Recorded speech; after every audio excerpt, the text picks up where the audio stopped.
Praise God. ದೇವರು ನಿಮ್ಮನ್ನು ಆಶೀರ್ವದಿಸಲಿ. ಯೇಸು ಕ್ರಿಸ್ತನ ಹೆಸರಿನಲ್ಲಿ ನಿಮಗೆ ಶುಭಾಶಯಗಳು. ದೇವರ ನಾಮಕ್ಕೆ ಮಹಿಮೆ ಉಂಟಾಗಲಿ. ನಮ್ಮ ಇಂದಿನ ಸಂದೇಶದ ಶೀರ್ಷಿಕೆ ಎಲ್ಲವನ್ನೂ ಬದಲಾಯಿಸುವ ಆಂತರಿಕ ಗೆಲುವು. ಒಂದು ಸಣ್ಣ ಕ್ಷಣವು ನಿಮ್ಮ ಇಡೀ ದಿನವನ್ನು ಹೇಗೆ ಬದಲಾಯಿಸುತ್ತದೆ ಎಂಬುದನ್ನು ನೀವು ಎಂದಾದರೂ ಗಮನಿಸಿದ್ದೀರಾ? ನೀವು ಸಾಮಾನ್ಯವಾಗಿ ಎಚ್ಚರಗೊಳ್ಳುತ್ತೀರಿ, ಎಲ್ಲವೂ ಸರಿಯಾಗಿದೆ, ಮತ್ತು ನಂತರ ಯಾರಾದರೂ ಏನಾದರೂ ಹೇಳುತ್ತಾರೆ. ಕೇವಲ ಒಂದು ಮಾತು ಮತ್ತು ಇದ್ದಕ್ಕಿದ್ದಂತೆ ನಿಮ್ಮ ಶಾಂತಿ ಮಾಯವಾಗುತ್ತದೆ. ನೀವು ಅದರ ಬಗ್ಗೆ ಯೋಚಿಸುತ್ತಲೇ ಇರುತ್ತೀರಿ, ಅದನ್ನು ಪುನರಾವರ್ತಿಸುತ್ತೀರಿ. ಅದಕ್ಕೆ ಮೊದಲೇ ನಿಮ್ಮ ಸಂಪೂರ್ಣ ಮನಸ್ಥಿತಿ, ನಿಮ್ಮ ಮಾತುಗಳು ಮತ್ತು ನಡವಳಿಕೆಯು ಬದಲಾಗುತ್ತದೆ. ಈಗ ಪ್ರಶ್ನೆ, ಆ ವ್ಯಕ್ತಿ ನಿಜವಾಗಿಯೂ ನಿಮ್ಮ ದಿನವನ್ನು ನಿಯಂತ್ರಿಸುತ್ತಾನೋ ಅಥವಾ ಬೇರೆ ಏನಾದರೂ ನಿಮ್ಮೊಳಗೆ ಆವರಿಸಿದೆಯೋ? ಇಂದು ನಾವು ನಮಗೆ ಮಾಡಿದ ಕೆಟ್ಟದನ್ನು ನಮ್ಮೊಳಗೆ ಕೆಟ್ಟದಾಗಲು ಬಿಡದೆ ಅದನ್ನು ಹೇಗೆ ಜಯಿಸುವುದು ಎಂಬುದನ್ನು ಕಲಿಯೋಣ. ರೋಮಪುರದವರೆಗೆ 12:21 ಬರೆದಿದೆ, ಕೆಟ್ಟತನಕ್ಕೆ ಸೋತು ಹೋಗದೆ ಒಳ್ಳೆತನದಿಂದ ಕೆಟ್ಟತನವನ್ನು ಸೋಲಿಸು. ಇಂದು ಪ್ರಶ್ನೆ ನಿಮಗೆ ಏನಾಯಿತು ಅಷ್ಟೇ ಅಲ್ಲ, ನಿಜವಾದ ಪ್ರಶ್ನೆ ಏನೆಂದರೆ ಆ ಕ್ಷಣವು ಈಗ ನಿಮ್ಮೊಳಗೆ ಏನು ಮಾಡುತ್ತಿದೆ? ಏಕೆಂದರೆ ನಾವು ಎದುರಿಸುವ ಪ್ರತಿಯೊಂದು ಸನ್ನಿವೇಶವೂ ನಮ್ಮೊಳಗೆ ಏನಾದರೂ ಮಾಡುತ್ತದೆ. ಕೆಲವು ಕೆಟ್ಟ ಘಟನೆಗಳು ಬಹಳ ಹಿಂದೆಯೇ ನಡೆದಿರಬಹುದು, ಆದರೆ ಅದರಿಂದ ಉಂಟಾದ ನೋವು, ಕಹಿ, ಕೋಪ, ನಿರಾಸೆ, ಸೇಡು ಇತ್ಯಾದಿಗಳು ಇನ್ನೂ ನಿಮ್ಮ ಮನಸ್ಸಲ್ಲಿ ಉಳಿದಿದೆ. ಇದು ಒಂದು ಸಣ್ಣ ವಿಷಯ ಅಲ್ಲ. ನಾವು ಅನೇಕ ಬಾರಿ ನಮಗೆ ಏನಾಯಿತು ಎಂಬುದರ ಮೇಲೆ ಹೆಚ್ಚು ಗಮನ ಹರಿಸಬಹುದು, ಆದರೆ ನಮ್ಮೊಳಗೆ ಏನು ನಡೆಯುತ್ತದೆ ಎಂಬುದನ್ನು ಗಮನಿಸಲು ನಾವು ವಿಫಲರಾಗುತ್ತೇವೆ. ಆ ನೋವು, ಆ ನಿರಾಸೆ, ಆ ಕೋಪ ಇತ್ಯಾದಿ ಕೇವಲ ಒಂದು ಘಟನೆಯಾಗಿ ನಮ್ಮೊಳಗೆ ಉಳಿಯುವುದಿಲ್ಲ. ಅದು ನಮ್ಮ ಆಲೋಚನೆಗಳು ಮತ್ತು ನಮ್ಮ ಬೆಳವಣಿಗೆಗಳು ಮತ್ತು ನಮ್ಮ ಪ್ರತಿಕ್ರಿಯೆಗಳನ್ನು ಸಹ ರೂಪಿಸಲು ಪ್ರಾರಂಭವಾಗುತ್ತದೆ. ನಿಧಾನವಾಗಿ ಅದು ಕಿರಿಕಿರಿಯಾಗಿ ನಂತರ ಅಪರಾಧವಾಗಿ ಬದಲಾಗುತ್ತದೆ ಮತ್ತು ನಾವು ಜಾಗರೂಕರಾಗಿಲ್ಲದಿದ್ದರೆ ಅದು ನಮ್ಮ ಹೃದಯದಲ್ಲಿ ಕಹಿಯಾಗಿ ನೆಲೆಗೊಳ್ಳುತ್ತದೆ ಮತ್ತು ನಾವು ಇನ್ನು ಅವರು ಏನು ಮಾಡಿದರು ಎಂಬುದರ ಬಗ್ಗೆ ಯೋಚಿಸುತ್ತಾ ಇರುವಾಗ, ಅಲ್ಲಾಂದರೆ ಮಾತನಾಡುತ್ತಾ ಇರುವಾಗ ನಾವು ನಮ್ಮೊಳಗೆ ಏನಾಗುತ್ತದೆ ಎಂಬುದು ದೇವರು ನೋಡುತ್ತಾ ಇದ್ದಾರೆ. ಕಹಿ ಬೆಳೆಯಬಹುದು, ಕೋಪ ಬೆಳೆಯಬಹುದು, ನಿರಾಸೆ ಬೆಳೆಯಬಹುದು, ಭಯ ಬೆಳೆಯಬಹುದು ಅಲ್ಲವೇ? ಅದೆಲ್ಲ ದೇವರು ನೋಡುತ್ತಾ ಇದ್ದಾರೆ. ಅದಕ್ಕಾಗಿಯೇ ದೇವರು ಈ ವಾಕ್ಯವು ರೋಮನ್ನವರು 12:21 ಹೇಳುತ್ತದೆ, ಕೆಟ್ಟದಕ್ಕೆ ಸೋಲಬೇಡಿ, ಒಳ್ಳೆಯದರಿಂದ ಕೆಟ್ಟದನ್ನು ಜಯಿಸಿ. ಗಮನಿಸಿ, ನಾವು ಕೆಟ್ಟದನ್ನು ಎದುರಿಸುವುದಿಲ್ಲ ಎಂದು ಬೈಬಲ್ ಹೇಳುತ್ತಿಲ್ಲ, ನಾವು ಎದುರಿಸುತ್ತೇವೆ. ಜನರು ನಮ್ಮನ್ನು ನಿರಾಶೆಗೊಳಿಸಬಹುದು, ಸನ್ನಿವೇಶಗಳು ನಮ್ಮನ್ನು ನೋಯಿಸಬಹುದು ಮತ್ತು ಜೀವನವು ನಾವು ನಿರೀಕ್ಷಿಸಿದ ರೀತಿಯಲ್ಲಿ ನಡೆಯದಿರಬಹುದು. ಆದರೆ ಆ ಕ್ಷಣಗಳು ನಮ್ಮನ್ನು ಆವರಿಸಿಕೊಳ್ಳಲು ಬಿಡಬೇಡಿ. ಬೇರೆ ರೀತಿಯಲ್ಲಿ ಹೇಳುವುದಾದರೆ, ಹೊರಗೆ ನಡೆಯುತ್ತಿರುವ ವಿಷಯಗಳು ಒಳಗೆ ನಡೆಯುತ್ತಿರುವ ವಿಷಯಗಳನ್ನು ನಿಯಂತ್ರಿಸಲು ಬಿಡಬೇಡಿ. ಆ ಗುಣಗಳು ನಮ್ಮ ಹುಟ್ಟಿನಿಂದಲೇ ನಮಗೆ ಇರುವುದಿಲ್ಲ. ಇದನ್ನೇ ನಾವು ಕ್ರಿಸ್ತನಲ್ಲಿ ಸಾಧಿಸಬೇಕು. ಅದಕ್ಕೆ ನಾವು ಮತ್ತೆ ಹುಟ್ಟಿರುವುದು, ರಕ್ಷಣೆ ಹೊಂದಿರುವುದು. ಹಲ್ಲೆಲೂಯಾ. ಕೆಟ್ಟದಕ್ಕೆ ಸೋಲಬೇಡಿ, ಒಳ್ಳೆಯದರಿಂದ ಕೆಟ್ಟದನ್ನು ಜಯಿಸಿ. ಕೆಟ್ಟದರಿಂದ ಜಯಿಸಲ್ಪಡುವುದು ಎಂದರೆ ಏನು? ಕೆಟ್ಟದರಿಂದ ಜಯಿಸಲ್ಪಡಬಾರದು ಅಂತ ಕೆಲವು ಜನರು ಯೋಚಿಸುತ್ತಾರೆ.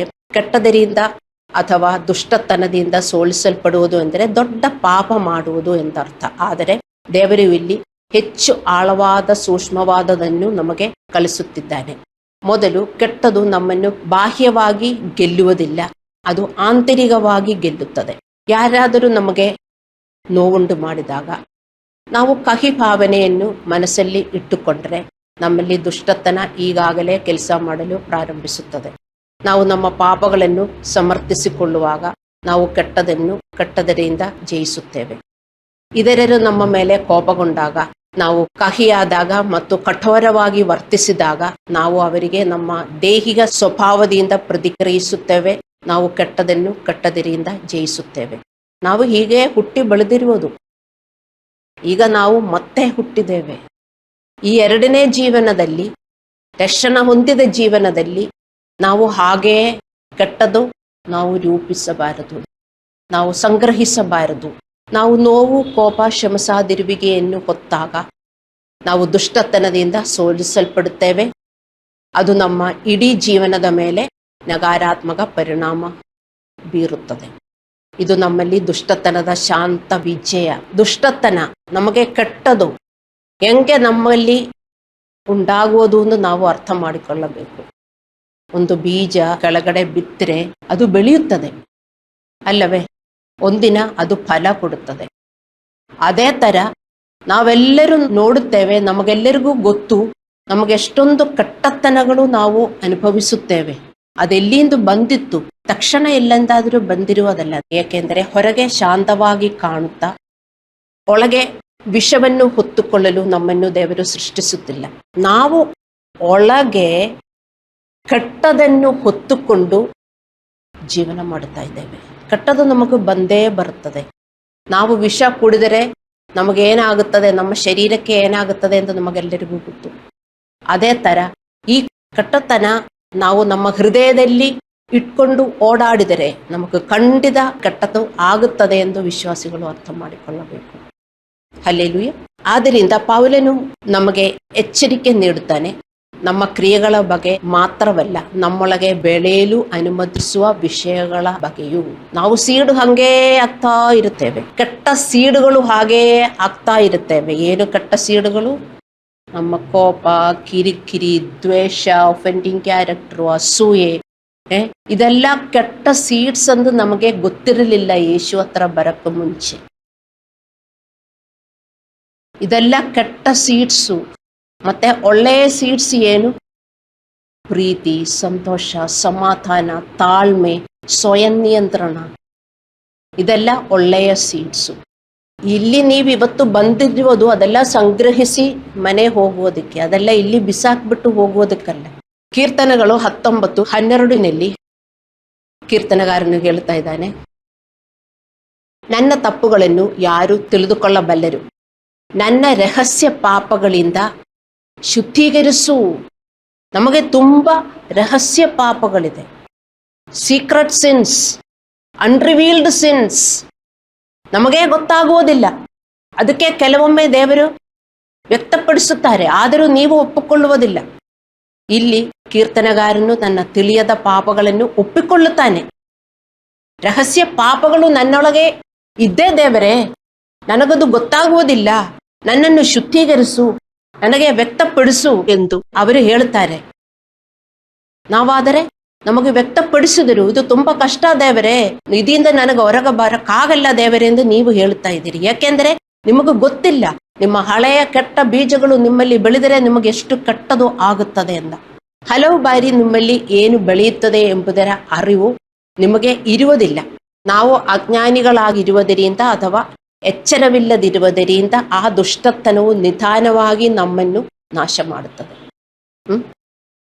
ಅದಕ್ಕೆ ದೇವರೇ, ನನ್ನ ಒಳಗೆ ಏನೇನಿದೆ ಎಂದು ನನಗೇ ಗೊತ್ತಿಲ್ಲ, ಅದು ನನಗೆ ತಿಳಿಸು ಎಂದು ನೀವು ಪ್ರಾರ್ಥಿಸಬೇಕು. ಆದರೆ ದೇವರು ತಿಳಿಸಿಕೊಡುತ್ತಾರೆ.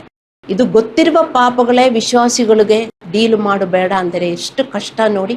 ನಿಮಗೇ ಕೆಟ್ಟದಾಗುತ್ತದೆ. ದುಷ್ಟತನ ಬೆಳೆಯುತ್ತಾ ಇರುತ್ತದೆ. ಇದನ್ನು ಗಮನಿಸಿ. ಕೋಪ, ಕಹಿ, ಶಂಸಾದಿರುವಿಗೆ, ಅಸೂಯೆ, ಅಪರಾಧ ಮುಂದಾದ ಕೆಟ್ಟತನವನ್ನು ನಮ್ಮೊಳಗೆ ಬೆಳೆಯಲು ನಾವು ಬಿಟ್ಟರೆ ಈ ಆಂತರಿಕ ದುಷ್ಟತನವು ಹೊರಗಿನ ದುಷ್ಟತನಗಳನ್ನು ತೀವ್ರಗೊಳಿಸುತ್ತದೆ. ನಿಮಗೆ ಅರ್ಥ ಆಗ್ತಾ ಇದೆ? ಹೊರಗಿನಿಂದ ಬರುವ ದುಷ್ಟತನಗಳು ನಮಗೆ ನೋಡಕ್ಕಾಗತ್ತೆ, ನಾವು ಹೇಳ್ತೇವೆ ಅಯ್ಯೋ ಅದು ತುಂಬಾ ದೊಡ್ಡದು, ನನಗೆ ತಡ್ಕೊಳ್ಳಕ್ಕಾಗಲ್ಲ ಅಂತ. ಆದರೆ ಅದು ಬಂದಾಗ ನಮ್ಮೊಳಗಿನಿಂದ ಏನು ದುಷ್ಟತನ ಹೊರಗೆ ಬರುತ್ತದೆಯೋ ಅದರ ಮೇಲೆ ಹೋಗುತ್ತದೆ. ಆ ದುಷ್ಟತನ ನಮ್ಮ ಮೇಲೆ ವಿಜಯಗೊಳ್ಳುತ್ತದೋ ಅಲ್ಲ ಅಂದರೆ ಸೋಲುತ್ತದೆಯೋ ಅಂತ. ಯಾಕೆಂದರೆ ಕಷ್ಟಗಳು, ದುಃಖಗಳು, ಈವಿಲ್ಸು ಎಲ್ಲರಿಗೂ ಬಂದೇ ಬರ್ತದೆ. ಆದರೆ ನಮಗೆ ದೇವರಲ್ಲಿ ಜಯ ಉಂಟು. ಹೇಗೆ? ಹೀಗೇನೆ. ಹಲ್ಲೆಲೂಯ. ರೋಮಪುರದವರಿಗೆ 12:21 2ನೇ ಭಾಗವು ಹೇಳುತ್ತದೆ, ಒಳ್ಳೆತನದಿಂದ ಕೆಟ್ಟತನವನ್ನು ಸೋಲಿಸು, ಒಳ್ಳೆತನದಿಂದ ಕೆಟ್ಟತನವನ್ನು ಸೋಲಿಸು. ಕತ್ತಲೆ ಒಂದು ಕೊನೆಯಲ್ಲಿ ತುಂಬಿದರೆ ನೀವು ಅದರ ವಿರುದ್ಧ ಹೆಚ್ಚು ಕತ್ತಲೆಯೊಂದಿಗೆ ಹೋರಾಡುವುದಿಲ್ಲ, ನೀವು ಬೆಳಕನ್ನು ತರುತ್ತೀರಿ. ಅದೇ ರೀತಿ ದೇವರು ನಿಮ್ಮನ್ನು ಕೆಟ್ಟದನ್ನು ಅದರ ಮಟ್ಟದಲ್ಲಿ ಹೋರಾಡಲು ಕೇಳುತ್ತಿಲ್ಲ, ಬದಲಾಗಿ ಅದರಿಂದ ಮೇಲೇರಲು ಕೇಳುತ್ತಿದ್ದಾನೆ. ಕೆಟ್ಟದನ್ನು ಒಳ್ಳೆಯದರಿಂದ ಎದುರಿಸಲು ಕಲಿಯುವುದು ನಾವು ಎದುರಿಸುವ ಕೆಟ್ಟದನ್ನು ಮತ್ತು ಸಮಸ್ಯೆಗಳನ್ನು ಪರಿಹರಿಸುವ ಏಕೈಕ ಮಾರ್ಗ. ಅರ್ಥ ಆಗ್ತಾ ಇದೆಯಾ? ಕೆಟ್ಟತನ ಎಲ್ಲರಿಗೂ ಬರ್ತದೆ, ಆದರೆ ಆ ಕೆಟ್ಟತನ ನಾವು ಗೆಲ್ಲಬೇಕಂದರೆ ನಾವು ಒಳ್ಳೆಯತನದಿಂದ ಅದು ಗೆಲ್ಲಬೇಕು, ಬರೀ ಪ್ರಾರ್ಥನೆಯಿಂದಲ್ಲ. ಹಲ್ಲೆಲೂಯಾ. ಒಳ್ಳೆಯದರಿಂದ ಕೆಟ್ಟತನವನ್ನು ಜಯಿಸಿ ಎಂದು ಹೇಳುವಾಗ ಇದು ನೈಸರ್ಗಿಕ ಪ್ರಕ್ರಿಯೆ ಅಲ್ಲ, ನಮ್ಮ ಬ್ಲಡ್ಡಲ್ಲಿ ಇದು ಇಲ್ಲ.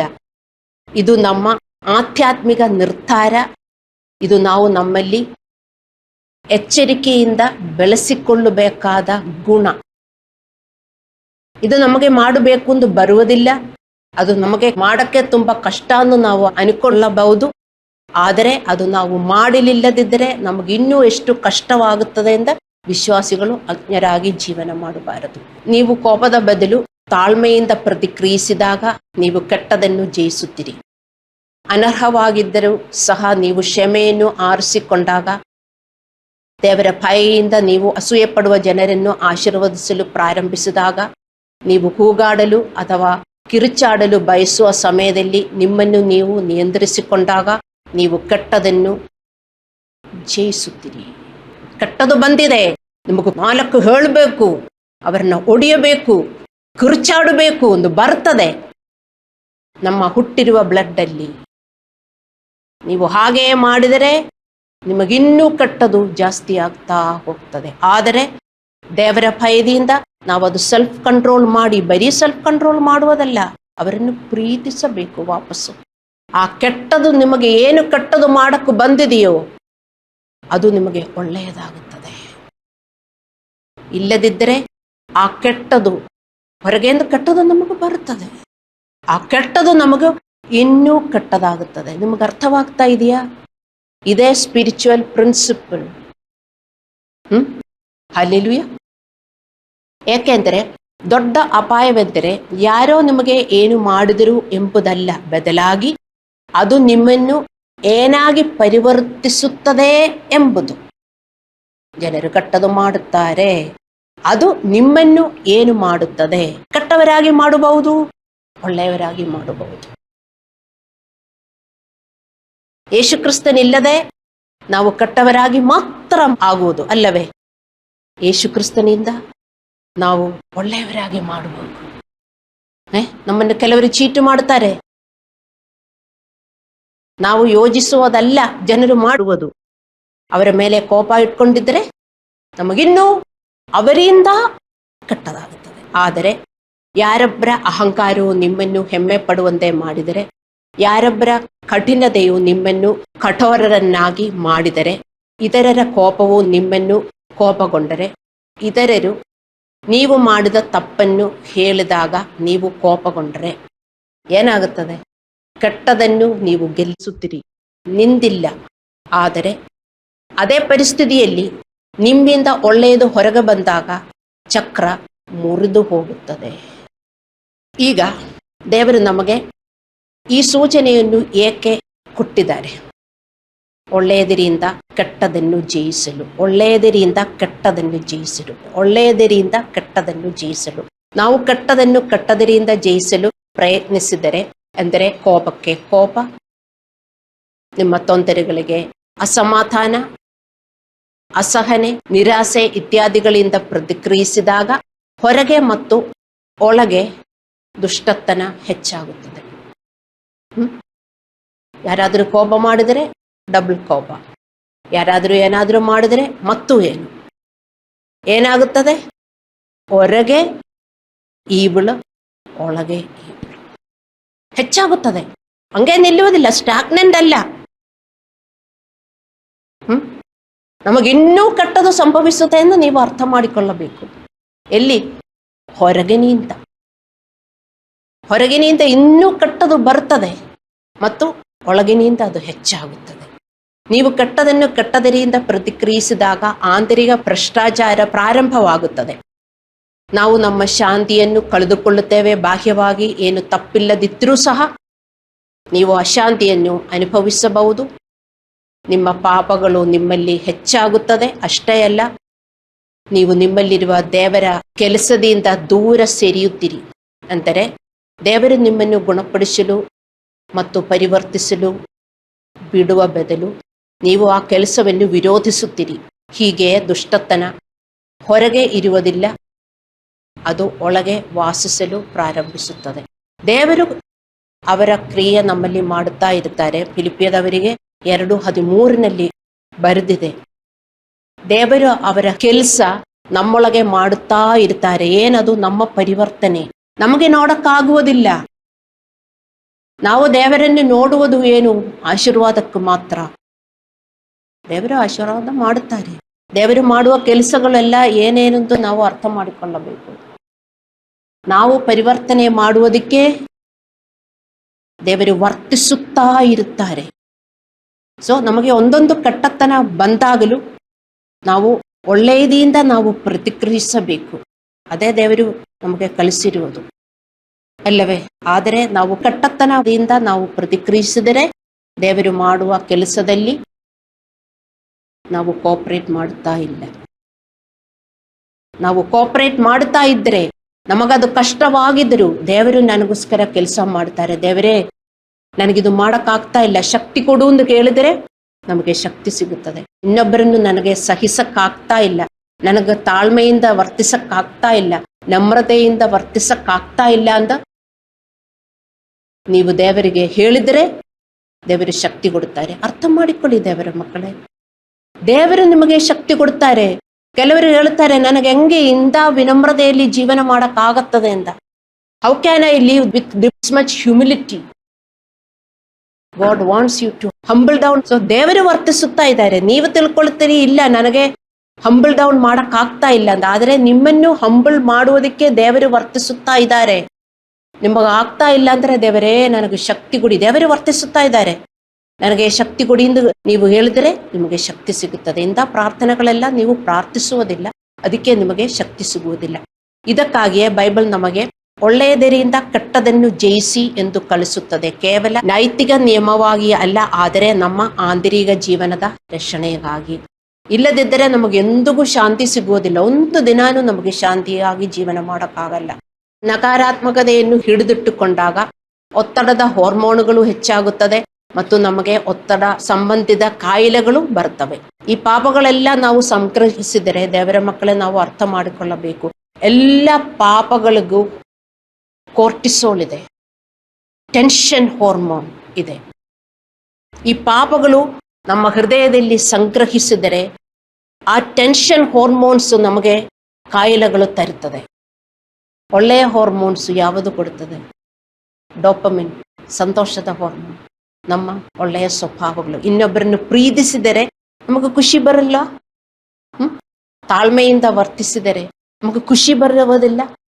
ಅದರ ಬದಲು ಇನ್ನೊಬ್ಬರು ಮಾಡಿರುವುದೆಲ್ಲ ನಾವು ನೆನಪಲ್ಲಿ ಇಟ್ಕೊಂಡು ಕೋಪದಲ್ಲಿ ಕ್ರೋಧದಲ್ಲಿ ವರ್ತಿಸಿದರೆ ನಮ್ಮ ಟೆನ್ಷನ್ಸ್ ಹಾರ್ಮೋನ್ಸ್ ನಮಗೆ ಹೆಚ್ಚಾಗಿ ನಮಗೆ ಕಾಯಿಲೆಗಳು ಬಂದೇ ಬರುತ್ತದೆ. ನೀವು ಅರ್ಥ ಮಾಡಿಕೊಳ್ಳಬೇಕು. ಹಾಗೆಯೇ ನಾವು ಕೆಟ್ಟದಕ್ಕೆ ಕೆಟ್ಟದನ್ನೇ ಪ್ರತಿಕ್ರಿಯಿಸಿದಾಗ ನಾವು ಸಮಸ್ಯೆಗಳನ್ನು ಪರಿಹರಿಸುವುದಿಲ್ಲ, ಆದರೆ ಅದನ್ನು ಗುಣಿಸುತ್ತವೆ. ಮೊದಲು ನಮ್ಮೊಳಗೆ, ನಂತರ ನಮ್ಮ ಹೊರಗೆ. ನಮ್ಮ ಸಮಸ್ಯೆಗಳು, ನಮಗೆ ಸಮಸ್ಯೆಗಳಿದೆ, ನಾವು ಪ್ರಾರ್ಥಿಸುತ್ತಾ ಇದ್ದೇವೆ, ಆದರೆ ಏನು ಕಾಣುತ್ತಾ ಇಲ್ಲ. ಕೋಪಗೊಳ್ಳುತ್ತೇವೆ, ದೇವರ ಮೇಲೂ ಕೋಪ, ಜನರ ಮೇಲೂ ಕೋಪ. ಏನಾಗುತ್ತದೆ ದೇವರ ಮಕ್ಕಳೇ? ಹೊರಗಡೆ ಇರುವ ಸಮಸ್ಯೆಗಳು ಜಾಸ್ತಿ ಆಗುತ್ತದೆ, ನಮ್ಮೊಳಗಿನ ಸಮಸ್ಯೆಗಳು ಜಾಸ್ತಿ ಆಗುತ್ತದೆ. ನಮ್ಮ ಪಾಪಗಳೆಲ್ಲ ನಾವು ಸಂಗ್ರಹಿಸುತ್ತೇವೆ, ಟೆನ್ಷನ್ ಹಾರ್ಮೋನ್ಸ್ ಜಾಸ್ತಿ ಆಗುತ್ತದೆ, ಒಂದೊಂದು ಕಾಯಿಲೆಗಳು ನಮಗೆ ಬಂದೇ ಬರ್ತದೆ. ರೋಮನ್ನವರು 12:21 ಆಜ್ಞೆಯು ದುಷ್ಟತನವನ್ನು ನಮ್ಮ ಹೊರಗೆ ಮಾಡುವ ಕೆಲಸವಲ್ಲ. ಈಗ ಎಲ್ಲಿ ದುಷ್ಟತನ ಇರುವುದು? ನಮಗೆ ನೋಡಿದರೆ ಅವರು ಮಾಡಿದರು ಕೆಟ್ಟದು, ಇವರು ಮಾಡಿದರು ನಮಗೆ ಕೆಟ್ಟದು, ಅಲ್ಲಿಂದ ನಮಗೆ ಕೆಟ್ಟದು ಬಂದಿದೆ, ನಮಗದೆಲ್ಲ ಕಾಣಿಸುತ್ತದೆ ಅಲ್ಲವೇ? ಆದರೆ ದೇವರು ಹೇಳಿದರು, ಹೌದು ಅವರೆಲ್ಲ ಹಂಗೆ ಮಾಡುತ್ತಾರೆ, ನಿನಗೆ ಜಯ ಬೇಕಂದರೆ ನೀವು ಒಳ್ಳೆಯದರಿಂದ ಜಯಿಸು, ನಾನಿದ್ದೀನಿ ನಿನಗೆ ಶಕ್ತಿ ಕೊಡುವುದಕ್ಕೆ. ಅರ್ಥ ಮಾಡಿಕೊಳ್ಳಿ ದೇವರ ಮಕ್ಕಳೇ, ದುಷ್ಟತನವು ನಮ್ಮ ಹೊರಗೆ ಮಾಡುವ ಕೆಲಸವಲ್ಲ. ದುಷ್ಟತನವು ನಮ್ಮ ಹೊರಗೆ ಮಾಡುವ ಕೆಲಸವಲ್ಲ, ಬದಲಾಗಿ ನಮ್ಮ ಪ್ರತಿಕ್ರಿಯೆಗಳ ಮೂಲಕ ನಮ್ಮ ಜೀವನವನ್ನು ಒಳ್ಳೆಯದು ಅಥವಾ ಕೆಟ್ಟದನ್ನಾಗಿ ರೂಪಿಸಲು ಪ್ರಯತ್ನಿಸುವ ವಿಷಯಗಳಾಗಿವೆ ಎಂದು ಬಹಿರಂಗಪಡಿಸುತ್ತದೆ. ವೈರಿಗಳು ಇನ್ನೂ ನಿಮಗೆ ಕೆಟ್ಟದು ಮಾಡುವುದಿಲ್ಲ, ಯಾಕೆಂದರೆ ನೀವು ಪ್ರತಿಕ್ರಿಯಿಸುವುದು ಒಳ್ಳೆತನದಿಂದ. ಅವರ ಮೇಲೆ ಕೋಪ ಇಲ್ಲ, ಸೇಡು ತೀರಿಸೋದಿಕ್ಕೆ ನೀವು ಏನು ಮನಸ್ಸಲ್ಲಿ ಅಕೌಂಟ್ ಇಟ್ಕೊಂಡಿಲ್ಲ. ಇದೆ ಸುವಾರ್ತೆ. ನಾವು ತಪ್ಪಿಗೆ ಹೆಚ್ಚು ತಪ್ಪಿನಿಂದ ಪ್ರತಿಕ್ರಿಯಿಸಿದಾಗ ನಾವು ಬಾಹ್ಯವಾಗಿ ಗೆದ್ದಂತೆ ಕಾಣಿಸಬಹುದು. ಒಂದು ಕ್ಷಣವನ್ನು ಸಾಬೀತುಪಡಿಸುವ ಮೂಲಕ ಅಥವಾ ನಿಮ್ಮನ್ನು ನೀವು ಸಮರ್ಥಿಸಿಕೊಳ್ಳುವ ಮೂಲಕ. ಆದರೆ ಅದರ ಪರಿಣಾಮವೇನೆಂದರೆ ಆಂತರಿಕವಾಗಿ ನೀವು ಶಾಂತಿಯನ್ನು ಕಳೆದುಕೊಳ್ಳಲು ಪ್ರಾರಂಭಿಸುತ್ತದೆ ಮತ್ತು ಬಾಹ್ಯ ಸಂದೇಶಗಳು ಹೆಚ್ಚಾಗುತ್ತದೆ. ದೇವರ ಕಡೆ ಸಂವೇದನೆ ಕಡಿಮೆಯಾಗುತ್ತದೆ, ಪಾಪವು ಹೆಚ್ಚಾಗುತ್ತದೆ, ಸಂಬಂಧಗಳು ದುರ್ಬಲಗೊಳಿಸುತ್ತದೆ, ಆಂತರಿಕ ಮತ್ತು ದೈಹಿಕ ಆರೋಗ್ಯವೂ ಸಹ ಹಾನಿಗೊಳ್ಳಬಹುದು. ಇದೇ ಆಗುವುದು. ಹಲ್ಲೆಲೂಯಾ. ವಿಶ್ವಾಸಿಗಳು ಕ್ಷಮೆ ಕೇಳುವ ಮೂಲಕ ಪವಿತ್ರರೆಂದು ಭಾವಿಸಿದರೂ ಸಹ ಅವರು ತಮ್ಮ ವರ್ತನೆಗಳಲ್ಲಿ ಕೋಪ, ಹೆಮ್ಮೆ, ಕ್ಷಮಿಸದಿರುವಿಕೆ ಅಥವಾ ಕಠಿಣ ಪ್ರಕ್ರಿಯೆಗಳ ಮೂಲ ದುಷ್ಟತನದಿಂದ ಅವರ ಜೀವನ ಜೀವಿಸುತ್ತಾ ಇದ್ದಾರೆ ಅಲ್ಲವೇ? ಕೆಲವರು ಹೇಳುತ್ತಾರೆ, ಹಿಂಗೆಲ್ಲ ಜೀವನ ಮಾಡೋಕ್ಕಾಗಲ್ಲ, ದೇವರ ರಕ್ತ ಇದೆ, ಏನಾಗುತ್ತದೆ? ನಿಮ್ಮ ದುಷ್ಟತನ ನಿಂದಿಲ್ಲ, ನಮ್ಮ ಹೊರಗಿನ ದುಷ್ಟತನದಿಂದ ನಿಮಗೆ ತುಂಬಾ ಕೆಟ್ಟದಾಗುತ್ತದೆ ಅಷ್ಟೇ. ಇದೇ ಆಗೋದು ಎಲ್ಲರಿಗೂ, ಈ ಲೋಕದಲ್ಲಿ ಇರುವ ಜನರಿಗೂ ಇದೇ ಆಗೋದು, ವಿಶ್ವಾಸಿಗಳಿಗೂ. ಇಷ್ಟೊಂದು ಹೋಳಿಯಾಗಿ ಜೀವನ ಮಾಡುವುದು ಬೇಡ ಅಂತ ಕೆಲವರು ಹೇಳುತ್ತಾರೆ. ಕೆಟ್ಟದನ್ನು ಒಳ್ಳೆಯದರಿಂದ ಎದುರಿಸಲು ಕಲಿಯುವುದು ಕೆಟ್ಟದನ್ನು ಮತ್ತು ಸಮಸ್ಯೆಗಳನ್ನು ಸರಿಯಾಗಿ ಪರಿಹರಿಸುವ ಏಕೈಕ ಮಾರ್ಗವಾಗಿದೆ. ಪ್ರಾರ್ಥನೆ ಅತ್ಯಗತ್ಯ, ಆದರೆ ಅದು ಮಾತ್ರ ಸಾಕಾಗಿಲ್ಲ. ನಮ್ಮ ಕ್ರಿಯೆಗಳು ಬದಲಾಗದಿಲ್ಲದಿದ್ದರೆ ನಮ್ಮ ಸಮಸ್ಯೆಗಳು ಬದಲಾಗುವುದಿಲ್ಲ. ನೀವು ಕೇವಲ ನಿಮ್ಮ ಸಮಸ್ಯೆಗಳಿಗಾಗಿ ಪ್ರಾರ್ಥಿಸುವುದಲ್ಲ, ಬದಲಾಗಿ ಕೆಟ್ಟದನ್ನು ಅಂದರೆ ನಿಮ್ಮ ಸಮಸ್ಯೆಗಳನ್ನು ಒಳ್ಳೆಯದರಿಂದ ಸರಿಯಾಗಿ ಜಯಿಸಬೇಕು. ಅದು ನೀವು ಕ್ಷಮಿಸುವ ಮೂಲಕ. ಕ್ಷಮಿಸಬೇಕಾಗಿರುವವರನ್ನೆಲ್ಲ ಕ್ಷಮಿಸಬೇಕು. ಒಂದು ಸ್ವಲ್ಪ ಕೂತ್ಕೊಂಡು ನೀವು ಯೋಚನೆ ಮಾಡಬೇಕು, ಯಾರ್ಯಾರ್ದ ಬ್ಯಾಡ್ ಅಕೌಂಟ್ ಎಲ್ಲ ಮನಸ್ಸಲ್ಲಿ ಇಟ್ಕೊಂಡಿದ್ದೀರಿ, ಅದೆಲ್ಲ ಒಂದ್ ಕಡೆ ಇಟ್ಕೊಂಡು ತುಂಬಾ ಪ್ರಾರ್ಥನೆ ಮಾಡಿದರೆ ದೇವರು ಕೇಳಿಸ್ಕೊಳ್ಳುವುದಿಲ್ಲ, ಪ್ರಾರ್ಥನೆಗೆ ಉತ್ತರ ಕೊಡುವುದಿಲ್ಲ. ಸೊ ನೀವು ಯಾರ್ಯಾರಿಗೆ ಕ್ಷಮಿಸಬೇಕು ಅಂತ ನೀವು ಯೋಜಿಸಬೇಕು, ನೀವು ದಯೆಯಿಂದ ಪ್ರತಿಕ್ರಿಯಿಸಬೇಕು. ನಿಮ್ಮೊಳಗಿನ ಕೆಟ್ಟತನದ ಶಕ್ತಿಯು ಮುರಿಯಲ್ಪಡಬೇಕು. ಹಾಗೇನೆ ನೀವು ಪ್ರಾರ್ಥಿಸಬೇಕು.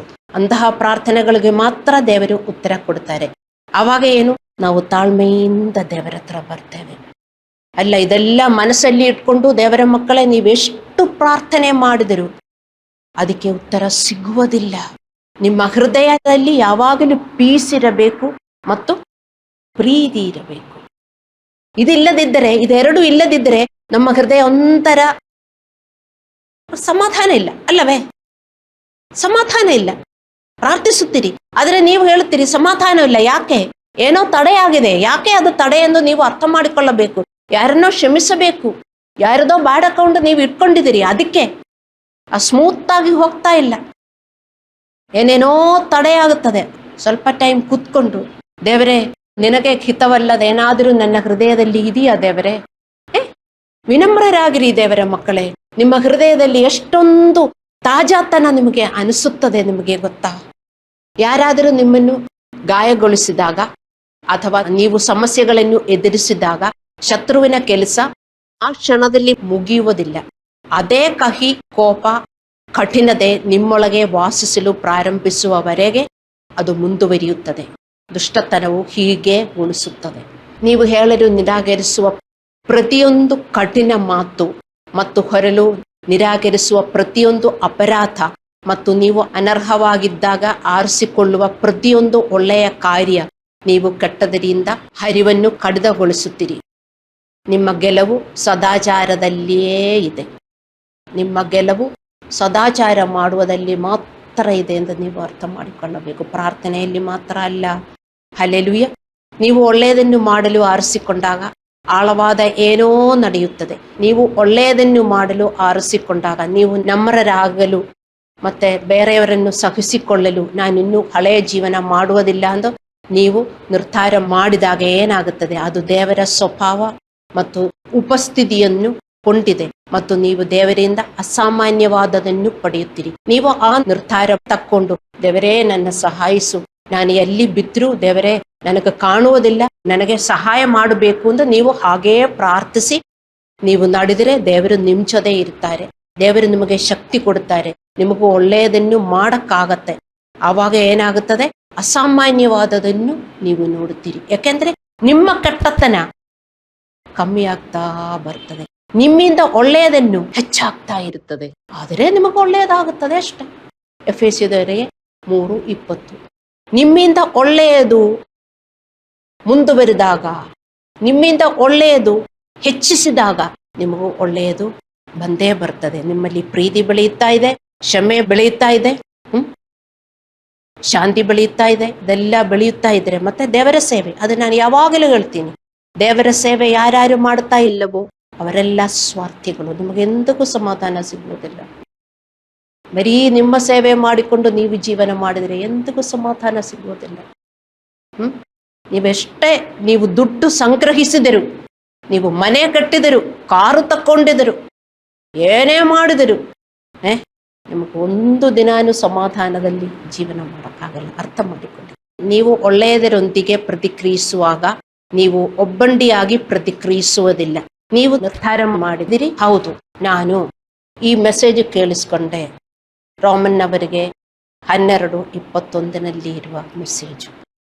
ಕೆಟ್ಟದರಿಂದ ನಾನು ಗೆಲ್ಲಬಾರದು, ನಾನು ಒಳ್ಳೆಯದಿನಿಂದ ನಾನು ಗೆಲ್ಲಬೇಕು. ನಾನು ನಿರ್ಧಾರ ಮಾಡಿದ್ದೀನಿ, ದೇವರೇ ನನ್ನನ್ನು ಸಹಾಯಿಸು. ನೀವು ಜಾಗ್ರತೆಯಿಂದ ನಡೆಯುತ್ತಾ ಇದ್ದರೆ ದೇವರು ನಿಮಗೆ ಸಹಾಯ ಮಾಡುತ್ತಾರೆ. ಅದಕ್ಕಾಗಿಯೇ ಈ ತತ್ವವು ಶಕ್ತಿಯುತವಾಗಿದೆ. ಇದು ಯುದ್ಧವನ್ನು ನಿಮ್ಮ ಮಟ್ಟದಿಂದ ದೇವರ ಮಟ್ಟಕ್ಕೆ ಬದಲಾಯಿಸುತ್ತದೆ. ದೇವರಿಗೆ ಹೇಳಿದರೆ ಯುದ್ಧ ನಂತೆ ನಾನು ಮಾಡುತ್ತೀನಿ, ಆದರೆ ನಿನ್ನ ಕೋಪರೇಷನ್ ನನಗೆ ಬೇಕು. ಯುದ್ಧ ನಂತು, ಆದರೆ ನೀವು ಹೋಗಿ ಮಲ್ಗಿ ನೀವೆಲ್ಲರನ್ನು ಒಡೆದು ಜೀವನ ಮಾಡಿದರೆ ನನಗೇನು ಮಾಡೋಕ್ಕಾಗಲ್ಲ. ನನ್ನ ಜೊತೆ ಇದ್ದು ನನ್ನ ಸಹಾಯದಿಂದ ನೀವು ವರ್ತಿಸಿದರೆ ನಿನಗೆ ಯುದ್ಧದಲ್ಲಿ ಜಯ ಇದೆ. ವಿಧೇಯತೆ ಮತ್ತು ಅವಿಧೇಯತೆ ಎರಡರಲ್ಲೂ ಗುಣಿಸುವ ಪರಿಣಾಮವಿದೆ, ಡಬಲ್ ಆಗುತ್ತದೆ. ನೀವು ಕೆಟ್ಟದ್ದು ಮಾಡಿದರೆ ನಿಮಗೂ ಕೆಟ್ಟದ್ದು ಡಬಲ್ ಆಗುತ್ತದೆ, ನೀವು ಒಳ್ಳೆಯದು ಮಾಡಿದರೆ ನಿಮಗೂ ಒಳ್ಳೆಯದು ಡಬಲ್ ಆಗುತ್ತದೆ. ಕಾಲಾನಂತರದಲ್ಲಿ ಅದು ನಮ್ಮ ಜೀವನದ ಗುಣಮಟ್ಟದ ಮತ್ತು ದಿಕ್ಕನ್ನು ರೂಪಿಸುತ್ತದೆ. ಸೊ ಈಗ ನಿಮಗೆಲ್ಲ ಕಟ್ಟದು ಸಂಭವಿಸುತ್ತಾ ಇದ್ದಾರೆ. ದೇವರ ಸಂದೇಶ ಇದು, ಕೆಟ್ಟದನ್ನು ನಿಲ್ಲಿಸಿ, ನಿಮ್ಮೊಳಗಿನಿರುವ ಕೆಟ್ಟದನ್ನು ನಿಲ್ಲಿಸಿ. ನೀವು ನೋಡುವುದು ಹೊರಗೆ ಇರುವ ಕೆಟ್ಟದನ್ನು. ಅರ್ಥವಾಗ್ತಾ ಇದೆಯಾ? So much of evil outside, at home, in work place, ಎಲ್ಲ ಕಡೆ ಈವಿಲ್. ಆದರೆ ದೇವರಿವತ್ತು ಹೇಳ್ತಾ ಇದ್ದಾರೆ, ನಿಮ್ಮೊಳಗಿನ ಈವಿಳು ನೀವು ನಿಲ್ಲಿಸಿ, ನಾನು ನಿಮ್ಮ ಹೊರಗಿಂದ ಬರುವ ಈವಿಳನ್ನು, ಅದು ನನ್ನ ಕ್ರಿಯೆ, ನೀನು ನನ್ನ ಮಗನು, ನಿನಗೇನು ಕೆಟ್ಟದು ಆಗುವುದಿಲ್ಲ, ನಾನು ನೋಡಿಕೊಳ್ಳುತ್ತೇನೆ. ಬರೀ ನಿನ್ನ ಜವಾಬ್ದಾರಿ ಅಲ್ಲ, ನಿನ್ನ ಮನೆಯವರ ಜವಾಬ್ದಾರಿಯನ್ನು ನಾನು ತಕ್ಕೊಳ್ತೀನಿ. ದೇವರಿಗೆ ಹೇಳಿರುವುದು ಇದೆ. Not only yours, if you are walking, I will take care of your family. ಇಲ್ಲ, ನೀವು ಮಾಡಲಿಲ್ಲದಿದ್ದರೆ ನನಗೇನು ಮಾಡೋಕ್ಕಾಗಲ್ಲ ಅಂತ. ಹಲ್ಲೆಲೂಯ. ನಮಗೆ ಏನಾಗುತ್ತದೆ ಎಂಬುದನ್ನು ನಾವು ಯಾವಾಗಲೂ ನಿಯಂತ್ರಿಸಲು ಸಾಧ್ಯವಿಲ್ಲ. ದೇವರ ಮಕ್ಕಳೇ, ನಮಗೆ ಕೆಟ್ಟದ್ದು ಸಂಭವಿಸಬಹುದು, ಏನಾಗುತ್ತದೆ ಎಂದು ನಮಗೆ ನಿಯಂತ್ರಿಸಲು ಸಾಧ್ಯವಿಲ್ಲ. ಆದರೆ ನಮ್ಮಲ್ಲಿ ಏನು ಉಳಿಯುತ್ತದೆ ಅಂದರೆ ಕೋಪ, ಕಹಿ, ಅಪರಾಧ, ದ್ವೇಷ, ಸೇಡು, ಅಸೂಯೆ, ನಿರಾಶೆಗಳು ಇತ್ಯಾದಿಗಳು. ಇದೆಲ್ಲ ನಮ್ಮಲ್ಲಿ ಉಳಿಯಬಾರದು. ಅದು ನಮ್ಮ ನಿರ್ಧಾರ, ಅದು ಅಂತಿಮವಾಗಿ ನಮ್ಮ ಜೀವನವನ್ನು ರೂಪಿಸುತ್ತದೆ. ನೀವೇನು ನಿಮ್ಮ ಒಳಗಡೆ ರೂಪಿಸಲು ನೀವು ಅನುಮತಿ ಕೊಡ್ತೀರೋ ಅದರ ಪ್ರಕಾರ ನಿಮಗೆ ಒಳ್ಳೆಯದು ಕೆಟ್ಟದು ಆಗುತ್ತದೆ. ಅರ್ಥವಾಯ್ತಾ? ನಿಮಗೆಲ್ಲರಿಗೂ ಅರ್ಥವಾಯಿತು? ನಿಮ್ಮ ಬಗ್ಗೆ ನೀವು ಯೋಚಿಸಿ. ನಿಮಗೆ ಇದ್ದಾರೆ ನಿಮ್ಮ ರಿಲೇಟಿವ್ಸು, ನಿಮ್ಮ ನೆಂಟರು, ನಿಮ್ಮ ಫ್ರೆಂಡ್ಸು, ವಿಶ್ವಾಸಿಗಳು. ನೀವು ಒಬೆ ಮಾಡಿಬಿಟ್ಟು ಅವರಿಗೆ ಹೋಗಿ ಪ್ರೀಚ್ ಮಾಡಿರಿ. ಇದೇ ಸುವಾರ್ತೆ. ನಾವು ಕಣ್ಣುಗಳನ್ನು ಮುಚ್ಚಿ ಪ್ರಾರ್ಥನೆ ಮಾಡೋಣ.